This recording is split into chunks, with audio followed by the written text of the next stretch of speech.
I do appreciate the fact that they're using that design language from the Cybertruck and kind of infusing it in more of the lineup. And that's what that, light bar says to me is definitely, this is a Cybertruck inspired design element that we're, putting here into the Model Y. The most important thing was the brand new Tesla Model Y. I have a couple of videos we can share, but here's, let's show the one out of China that came out. Let's just play this.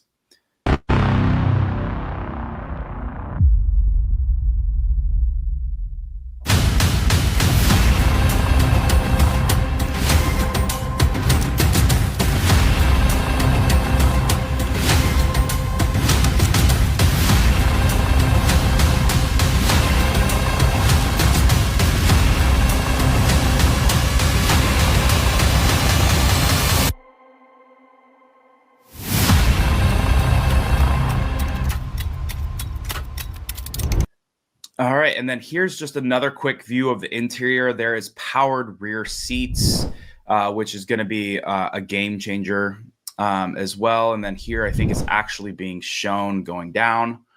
But we're going to get you caught up. But I think, and again, I have several spec sheets that we can kind of go through on like the biggest changes. But and maybe I can let me just showcase the sides, and then let's get a panelist overview on before we get into the specs, just on the design. But here's the front.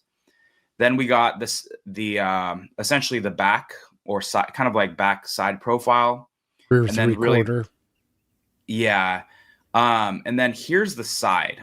But what were your guys' thoughts when you saw this past week? Well, I'll start by saying the light bar was a bit of a surprise. The fact that they kept that front bra on the car so aggressively and so consistently, and there were no spy shots of the front, told me that we could expect a light bar, but I was still convinced it wasn't going to happen. Do I like it? Yes, but I like the old one too. Some people love it. I've seen some people who haven't warmed up to it yet. But the reality is the Model Y is already the least sexy car that Tesla makes, and it's fine. I don't look at my car from the at the outside of it when I'm in it. I care how it drives. And frankly, I do like it. So, I think it'll be a good seller. People have said, oh, it looks too much like a lot of the Chinese cars. Yeah, all cars look the same. We get it. There are not many exceptions to it. But, it's, I like it. I like it because, like Brian was saying, a lot of people complained and they probably didn't like it. But the truth of the matter is I can tell them apart now. And I like that.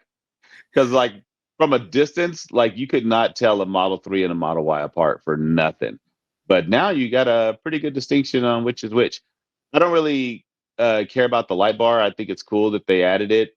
I think everything is having a light bar. We were talking about that yesterday here at CES, looking at all these vehicles like the Li Auto and like all these. Everybody has light bars going across the front, and it's so funny in 2019 when Tesla announced that Cybertruck, this was like before the release of the Rivian and stuff. And so we didn't know like what was going to happen. But now it's like, guess what? Everybody wants light bars across the front.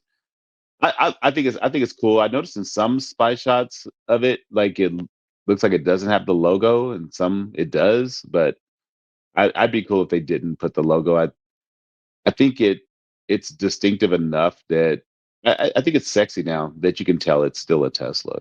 I mean, I think that overall it doesn't look, a ton different. It's not going to make any difference in sales volumes. I think the big things are, what's the performance? What's it like to drive? What's the value that you're getting for your money? And then, as an investor, okay, can they actually bring cost of goods sold down on this vehicle and make better margins as they sell these? I do appreciate the fact that they're using that design language from the Cybertruck and kind of infusing it in more of the lineup. And that's what that, light bar says to me is definitely, this is a Cybertruck inspired design element that we're, putting here into the Model Y. I feel like I like both of them just fine. I think I would echo what Brian said. Like the Model Y is an okay looking car. It's not the most beautiful car that Tesla makes by any stretch of the imagination. And I don't think this makes it any better or any worse for me than the previous model.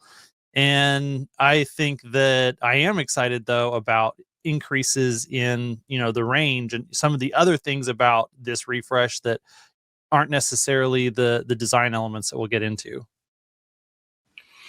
Yeah, I think for me, well, so first off, there was, you know, I think because the announcement came at least on the West Coast, like pretty much like last night, right? I think it was like 7, 8 o'clock. Maybe sooner, maybe 5 or 6. But you know, the whole day, unfortunately, there was like a leak that came out, and I didn't touch it just because, you know, I don't want to support. But at least when I saw it, I think it definitely looked different just because the light bar and that, and it looked like a little bit more compact. But when I look at it, and I think I kind of, so I think initially, I'll be honest, I kind of had to pause a little bit. It wasn't like quite like the Cybertruck pause, but it definitely is different. But I think the good thing is that with this, this really has all of the big, like it's probably not only the product updates, but like the interior updates, but the front facing camera. Again, we'll get into some of that stuff. I do like the backlight bar. But either way, yeah, like for me, it's like, you know, this is the best selling car in the world right now. It needed a facelift, especially because the Model 3 had gone before it. And so I think that this is it's I guess I kind of feel somewhat indifferent, but I think that all of these changes are good. If I had an early Model Y for this, would I go upgrade? I think that the upgrades are enough if you can make the adjustment, just because, again, especially that back monitor for the kids. And then I think that some of the front facing camera, the rear powered seats, there's a lot of things like that in the redesign would make it worth the jump, especially like, for example, the original 2018 Model 3 versus the one today, they're night and day. They're different cars. And so if this is the same quality, which I know it will be, you know, the original Y versus this one, it's going to be the quality of the build is going to be exceptional. So that's, you know, probably the biggest things that I look at. Hans, were you going to say something? Yeah, just to add one more thing, you know, when the Cybertruck came out, the way that it looks in pictures and the way that it looks in person are radically different. And I am excited to see the new refresh Model Y in person, because I do expect that actually to probably pop more in person than it does, especially in, you know, when we saw the leaked pictures and, you know, it's a grainy photo and it's in the snow and it's far away. It's like, I don't know if this car looks good or not, but then you see, you know, the high res, you know, more professionally done photography, and it already looks much better. And I think then when you see it in person, that it will probably be even better than that. Yeah, Hollywood style glamour shots make an okay looking car look better. And I think this is a good looking car that looks definitely better with a professional photographer. Yeah, when I saw those spy shots, I just thought they were AI, and I don't report single source. I thought they were AI, and I don't support report single source rumors. And this was a unsupported rumor at the time, so I'm not going to touch it. But yeah, it was turned out to be true. I hope the correct people are duly punished for their insubordination. Yeah. One, going into the key differences. So obviously the most important thing is that now you can actually tell the difference between the 3 and the Y. Okay, we know that. So now you don't need to squint your eyes. It's like, I think it's a little bit bigger, 10% bigger, you know, it's a little bit higher. But I think some of the big call outs, and again, we have, you know, some little more details on like the actual like front differences, interior differences, and then back differences. But you have a redesign with the headlight and tail light, new suspension and wheels, power folding second row seats, which I called out earlier. Obviously, the larger 15.4 center display, an 8-inch rear display, 250 kilowatts for supercharging. I thought that was interesting. Do we know, is the Model 3 the same? It's like max charging 250? I believe so. Yeah. Okay. And then it looks like there is a price increase by about $1,800. So I can address that real quick because that's in Australia. And what they've done is it's not actually a price increase. What they did is they gave you free choice of paint, free 20-inch wheels instead of the 19s, a little emblem, some extra goodies. And it looks like they may have also included acceleration boost. So it Wow.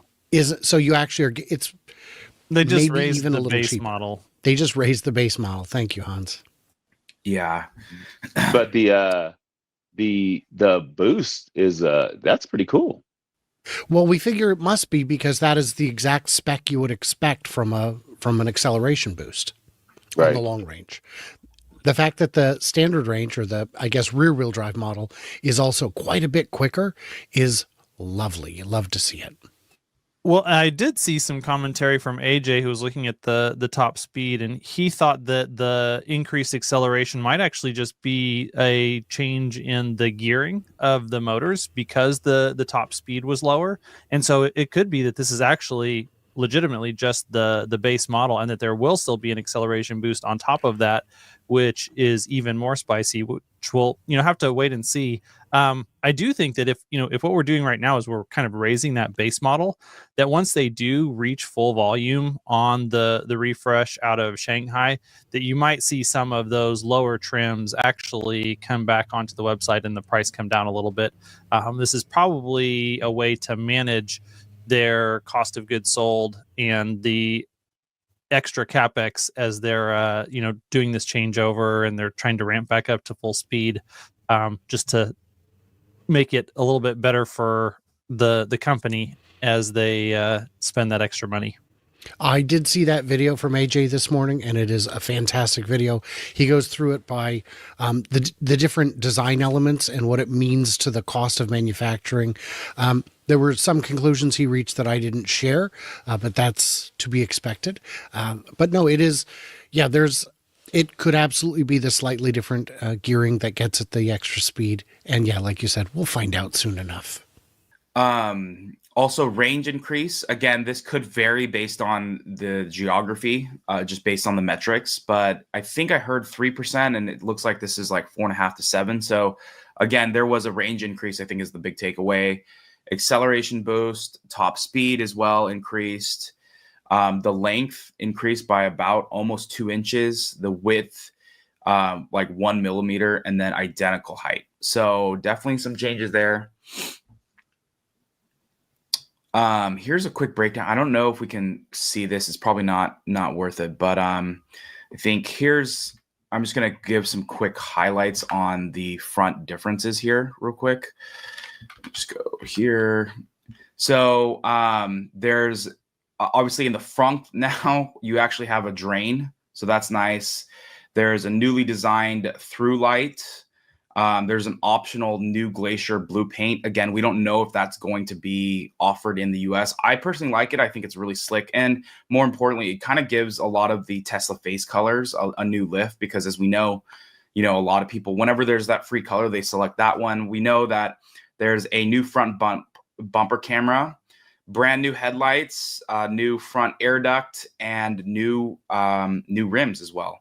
One question I have, okay, so Tesla has the Model Y has a front-facing camera. What is going to happen with the 3, the S, and the X, if anything? I don't know. I don't think you're going to go back and retrofit them. The computer would support it, but if the wiring's not there, that's a whole lot of surgery to add them. They may just add them later if it's determined that they're necessary. But I think Tesla knows what's necessary, and if they're adding them, I think they're of the opinion that it adds a substantial amount of safety. I would believe, especially when you're waking up and starting to drive, you and I are able to look in front of our car before we get in it. If the car isn't in sentry mode, it doesn't necessarily know if a cat is laying down in front of it. Yeah, so I was on a Spaces last night, and someone asked this question, and Omar commented that retrofits are something that people kind of want, right? But realistically, once you start getting into the millions of vehicles that Tesla's making Yeah, it gets a bit unruly in that way if you're trying to retrofit all of those. Joe's frozen.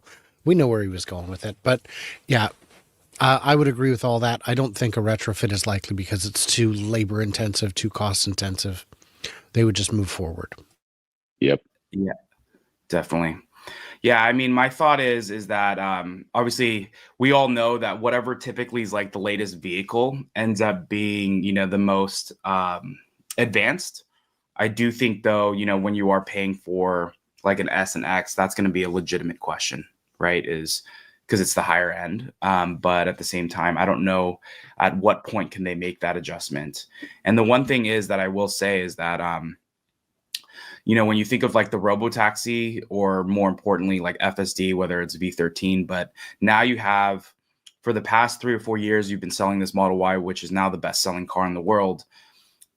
Obviously there's multiple variations now of that they have to solve for, because now you also have this front facing camera on the new Model Y.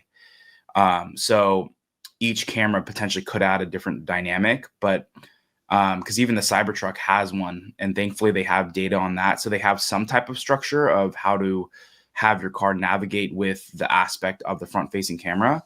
But I do know that at least when we talk to the Cybercab engineers, and I know, Brian, you probably could chime in on this too, but it's more of like when they're thinking of like FSD and they're really trying to streamline the camera access, because I don't think the Cybercab didn't have one, right?